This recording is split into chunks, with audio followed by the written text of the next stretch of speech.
आखिरी घड़ी के अंदर मैं कौन सा अमल करूँ? तो पता है सरकार ने क्या फरमाया? सियासता के अंदर ये हदीस मौजूद है। सरकार ने फरमाया, नबी करीम अलैहिस्सलाम ने फरमाया, इश्तगिल बित्ताअल्लुम, सरकार ने फरमाया इश्तगिल बित्ताअल्लुम, फरमाया मेरे सहाबी अल्लाह के दीन को सीखना शुरू कर दे। फरमाया मेरे सहाबी अल्लाह के दीन को सीख ले, इस आखिरी घड़ी के अंदर क्या कर, अल्लाह का दीन सीखना शुरू कर। क्या पता चला इससे ये पता चला कि एक आलिम दीन के लिए सबसे बड़ी जो उसकी शान है वो दीन का सीखना। आलिम दीन का सबसे बड़ा फरीजा दीन को हमेशा सीखते रहना, दीन को हमेशा सीखते रहना और फिर उसको उम्मत का क्या करना, आगे पहुंचाना। ये एक आलिम दीन की सबसे बड़ी ये सब नबी करीम अलैहिस्सलाम की बारगाह में एक सहाबी है हजरत सफवान बिन असाल, मक्का शरीफ से सफर करके मदीना तैयबा गए, बड़ा लंबा सफ़र किया, हुजूर की बारगाह में पहुँचे। या रसूलुल्लाह सल्लल्लाहु अलैहि वसल्लम मैं आपके पास आया हूँ। सरकार ने कहा कैसे आए हो? कह रहे कि हुजूर मैं एक मसला पूछने के लिए आया, एक मसला पूछने के लिए मैंने मक्का से मदीना का सफ़र किया। तो सरकार ने फरमाया क्या मसला? कह रहे कि हुजूर ये मौजू पर जो मसा होता है, मौजू पर मसा करना, इसके बारे में मसला पूछने वाला हूँ। तो अब मैं हदीस का दूसरा हिस्सा नहीं पढ़ने लगा, जो मेरे मुताबिक है वो पढ़ने लगा हूँ, जो आपके मुताबिक है वो पढ़ने लगा हूँ। नबी करीम अलैहिस्सलाम ने पता क्या फरमाया? सरकार खड़े हुए और खड़े होकर सरकार दो आलम ने ऐसे अपने बाजू फैलाए और फरमाया मरहबन बितालिबिल इल्म, फरमाया ए अल्लाह के दीन को सीखने वाले तुम्हें खुश आमदीद मोहम्मद अरबी कहते हैं। सुभान अल्लाह, तुम्हें मोहम्मद अरबी क्या कहते हैं? खुश आमदीद कहते हैं, मरहबा। यानी नबी करीम अलैहिस्सलाम की खुशी इस बात में है कि अल्लाह के दीन को सीखा जाए और फिर अल्लाह के दीन को आगे क्या किया जाए, उसकी नश्र व इशाअत की जाए। तो सामने मोहतरम, जो बंदा दीन सीखता है उस पर लाजिम है कि वो नबी बल्लिगू अन्नी वलो आया, अल्लाह का दीन पहुंचा दो, चाहे तुम्हारे पास एक ही बात क्यों ना हो, चाहे तुम्हारे पास एक ही बात क्यों ना हो। तो सामने मोहतरम, अब मैं आपके सामने चंद बातें जो अर्ज करना चाहता हूँ, ये चंद बातें मैंने इसके मुताबिकात में की। अब जो मैं आज की जो तरबीती नशिस्त है उस हवाले से, चूँकि आप उलमा बनने जा रहे हैं, आप फुज़ला बनने जा रहे हैं, आप बड़े बड़े आलिम दीन बनेंगे, बड़े बड़े आपके पास स्टेज होंगे, कई लोग जो है वो असातिज़ा बनेंगे, कॉलेज और यूनिवर्सिटियों में जाएंगे, स्कूलों में जाएंगे, मदारस में जाएंगे, मसनद तदरीस पर बैठेंगे। तो आपने अपने हिस्से का काम करना है। क्यों? इसलिए कि कादियानियों ने ये वाला जो गोशा है ये खाली नहीं छोड़ रखा है। जो मुर्तदीन है, कादियानी है, उनके बच्चे जो है ना वो इतना पढ़ते हैं, इतना पढ़ते हैं, इतना पढ़ते हैं, जो उलमा है वो जानते हैं उनके बच्चों का इल्म बड़ा मुस्तहज़र होता है। वो हमारे बड़े बड़े लोगों को फंसा लेते हैं। यकीन करें, वो हमारे बड़े बड़े लोगों को जो उलमा है ना उनको फंसा देते हैं, चूंकि इल्म बाज़ दफा मुस्तहज़र नहीं होता। ये नहीं कि हमारे उलमा को आता नहीं, ये नहीं होता, लेकिन चूंकि उनकी तरबियत इस नहज पर की जाती है, उनकी तरबियत इस नहज पर की जाती है कि आपने सवाल के जरिए दूसरे को लाजवाब करना है। आपने सवाल के जरिए क्या करना है? दूसरे को। उनका मतवा नजर ये होता है कि हम आलिम मुसलमानों का जो आलिम दीन है उसको हमने लाजवाब कर दिया। तो क्या होगा? जब ऐसा होगा तो दूसरे कई लोग उससे क्या होंगे? मुतासर हो जाएंगे कि इनको तो इल्म बड़ा आता है, इस आलिम दीन को इल्म नहीं आता। वो उनका एक दजल और फरेब होता है ना, दजल और फरेब होता है। तो इसलिए हजरत बाबा शान, आप जितने लोग हैं ना, आप लोगों को भी जहाँ पे ये वाले उलूम दीनिया आप पढ़ रहे हैं वहाँ जदल और मुनाजरा यानी कादियानियों के बारे में आपकी मालूमात बहुत ज्यादा होनी चाहिए। कादियानियों के बारे में आपको पढ़ना चाहिए, रसायल पढ़ने चाहिए, कुतुब का मुताला करना चाहिए। किन मौजूआत पर वो बातें करते हैं, मैं चंद मौजू आपके सामने बताता हूँ जिन मौजूआत पर वो अक्सर बातें करते हैं। उनमें से एक मौजू कादियानियों का जो बड़ा पसंदीदा मौजू है, मेरे साथ इस मौजू पर उनके सैकड़ों दफा जो है बात हुई, सैकड़ों दफा उन्होंने मेरे साथ जो है फोन कॉल के जरिए, बाकी जो है वो किसी भी तरह से मजाक उड़ाने के लिए, कभी जो है व्हाट्सएप के जरिए, कभी फेसबुक के जरिए, उन्हें तरह तरह के जो है ना वो इस तरह के सवाल करते हैं। जो उनका सबसे पसंदीदा मौजू है वो क्या है? उनका सबसे पसंदीदा मौजू है ईसा अलैहिस्सलाम के बारे में। किसके बारे में? क्या कि ईसा अलैहिस्सलाम फौत हो चुके हैं। ये उनका सबसे पसंदीदा मौजू है कि ईसा अलैहिस्सलाम फौत हो चुके हैं। और फिर मिर्जा कादियानी उनकी कब्र भी साबित करता है। मिर्जा कादियानी कहता है, एक में किताब में कहता है उनकी कब्र श्रीनगर में है, दूसरी में कहता है फलस्तीन अर्ज़ मुक़द्दस के अंदर है, और तीसरी के अंदर एक मकाम ग़ुद है, कहता है उनकी कब्र वहां पे है।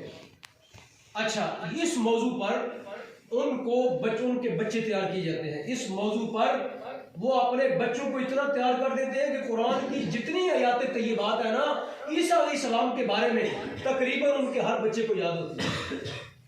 उनके हर बच्चे को मुस्तादर होती है कि ईसा अलैहिस्सलाम के बारे में कुरान ये कहता है अल्लाह या ईसा इन्नी मुतवफ़्फ़ीक। अब ये यहाँ पे बहस छेड़ते हैं क्या कि ईसा अलैहिस्सलाम के बारे में कुरान कहता है वो तो फौत हो चुके हैं। वो तो क्या हो चुके हैं? मुतवफ़्फ़ी का। अल्लाह पाक फरमाता है ईसा मैं तुम्हें क्या करूंगा, यानी मुतवफ़्फ़ी का आम माना क्या होता है? वफात देना। क्या माना होता है इसका? फौत करना। कहते हैं देखो कुरान से साबित हो रहा है कि फौत हो गए, कुरान से साबित हो रहा है कि ईसा अलैहिस्सलाम फौत हो गए। अच्छा जी, आला हज़रत ने इसका बड़ा खूबसूरत जवाब दिया फतावा रिज़विया के अंदर। फतावा रिज़विया के अंदर सैयद आला हज़रत ने 5 रिसाले लिखे। सैयद आला हज़रत ने कितने रिसाले लिखे? 5 रिसाले लिखे सैयद आला हज़रत ने। ये मैंने एक किताब लिखी है सिलसिले के अंदर, जमात अहमदिया गैर मुस्लिम मुर्तद। ये किताब जो है तकरीबन ये पूरी दुनिया के अंदर जो है ये भेजी है, तकसीम हुई है, कादियानियों के मराकज़ में गई, मदारस के अंदर गई, उलमा के पास भेजी। और ये हमारे भाई फैसल साहब हैं, ये सारा ये क्रेडिट इन्हें को जाता है कि यूरोप के अंदर सारी किताब इन्हें तकसीम की। हालांकि यूरोप के अंदर मुर्तद कहना किसी को ये खुद मरने के काबिल है। पाकिस्तान के अंदर उनको मुर्तद कहा जाए तो एजेंसियाँ उठा लेती हैं। पाकिस्तान के अंदर कादियानी को मुर्तद कहा जाए, एजेंसियाँ उठा लेती हैं बंदे को। तो ये फैसल साहब है जिनने ये यूरोप के अंदर पूरे यूरोप के अंदर ये किताब तकसीम कर दी। अच्छा जी, सैयद आला हज़रत ने 5 रिसाले लिखे फतावा रिज़विया के अंदर। कितने रिसाले?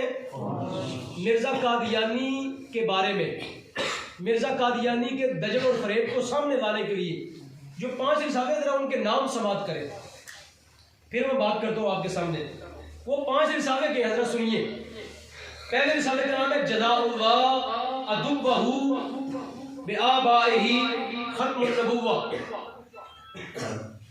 कि हज़रत सैयद आला नाम क्या रखा?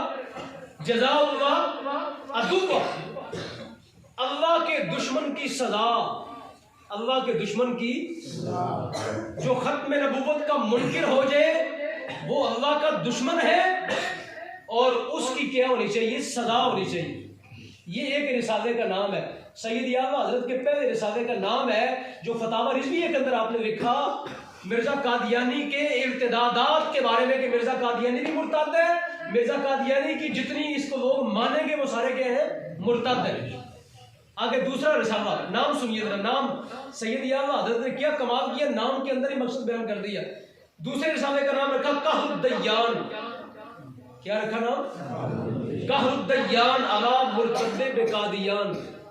रिसाले का नाम क्या है? कहरुद्दय्यान अला मुर्तद बेकादियान, अला मुर्तद बेकादियान, यानी कादियान जो कादियान का मुर्तद है अल्लाह रब्बुल आलमीन का उस पर कहर नाज़िल हो। जो कादियान का मुर्तद है अल्लाह का क्या नाज़िल हो? उस पर कहर नाज़िल हो। ये सारी बातें क्या हैं? ये तरदीद हो रही है ना, मुस्तफ़ा के दुश्मन की क्या हो रही है? ना सिर्फ तरदीद हो रही है बल्कि उसके बारे में ऐसा फतवा जारी किया जा रहा है कि कादियानी ज़ुर्रियत क़यामत तक रोती रहेगी, पीटती रहेगी कि सैयद आला हज़रत ने हमें मुर्तद कह के कहीं का छोड़ा ही नहीं है, कहीं का हमें छोड़ा ही नहीं है। मैं एक बात यहाँ पे ये बात यही पे रोके, मैं एक बात और याद करने लगा हूँ। कुछ ऐसे भी बदबख्त दुनिया में गुजरे हैं जिन्होंने अपनी किताबों के अंदर ये लिखा कि अगर मुस्तफ़ा करीम अलैहिस्सलाम के बाद भी या हुजूर के ज़माने में कोई नबी आ जाए तो हुजूर की खत्म नबूवत में कोई फ़र्क नहीं पड़ता। कुछ वो थे और ये अल्लाह के शेर भी, कुछ वो थे जो कादियानियों को राह दे रहे हैं। मिर्जा वो जो क्या नाम था उसका, मिर्जा नासिर, जो इनका तीसरा खलीफा था, मिर्जा कादियानी के आज तक 5वां खलीफा चल रहा है, यानी खलीफा तो नहीं है, 5वां शैतान चल रहा है। पहला हकीम नूरुद्दीन बेरवी, और दूसरा क्या था, उसका नाम था मिर्जा बशीरुद्दीन महमूद। ये मिर्जा कादियानी का बेटा था, मिर्जा बशीरुद्दीन महमूद, और तीसरे का नाम है मिर्जा नासिर। ये मिर्जा नासिर था जब पाकिस्तान की कौमी असम्बली के अंदर 13 रोजा बहस हुई, 13 रोज के लिए जरा की गई कि कादियानियों के खलीफे को बुलाओ। पाकिस्तानी कौमी असम्बली के अंदर मौलाना सैयद इमाम शाह अहमद दुरानी सिद्दीकी अली रहमो और दीगर अकाबरीन उम्मत ने, उलमाए इस्लाम ने जब उस मिर्जा कादियानी को बुलाया, मिर्जा नासिर को बुलाया और उसके साथ बहस की, मैं बात जो है ना आगे बढ़ा रहा हूँ। तो उन्होंने कहा कि तेरा मिर्जा कादियानी नबी कैसे हो गया? तो बात जो मैं करने लगा वो सुनिए। उसने वही किताब उठाई, वही किताब, कौन सी, नाम तो आता होगा आपको, नाम आता होगा आपको उस किताब का, जिस किताब का नाम है तहज़ीरुन नास। किताब का नाम क्या है? ये लिखने वाले कौन है?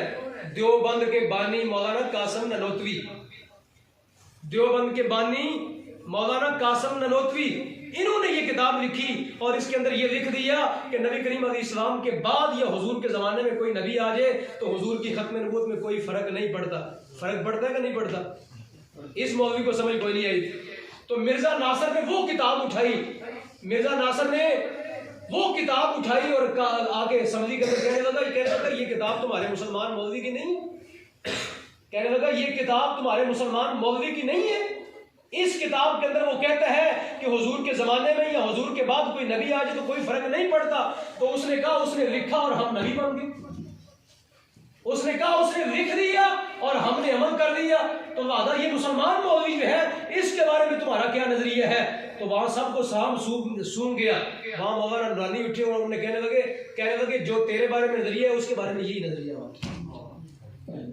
जो भी हुजूर की खत्म नबूवत के बारे में इस तरह की राह देगा, मुसलमान कभी भी उसको कबूल नहीं करेगा। और इसी किताब में लिखा तहज़ीरुन नास के अंदर, कहने लगे कि ये नबी करीम अलैहिस्सलाम के बारे में ये खातमुन नबीयीन का जो माना है ना, क्या आखिरी नबी, खातमुन नबीयीन का माना क्या है? कहते हैं ये तहज़ीरुन नास के अंदर मौलाना कासिम ननोतवी ने ये बात लिख दी। कहने लगा ये आवाम का ख्याल है। ये किसका ख्याल है? कहने लगा ये उलमा का माना नहीं है, ये उलमा का माना नहीं है। कहने लगा ये कुरान और सुन्नत का दिया हुआ माना नहीं है। कहता है ये माना करना खातमुन नबीयीन का माना क्या करना? ये माना करना आखिरी नबी। कहता है ये आवाम की राय है। बताओ ये आवाम की राय है कि कुरान की राय है? ये हदीस मुस्तफा की राय है। 100 कुरान की आयात उलमा ने लिखी है, कुरान की 100 के करीब आयात है जिनकी राय ये है कि हुजूर आखिरी नबी है, जिनकी ये नस्से कती है कि जिनके बारे में ये लिखा है कि हुजूर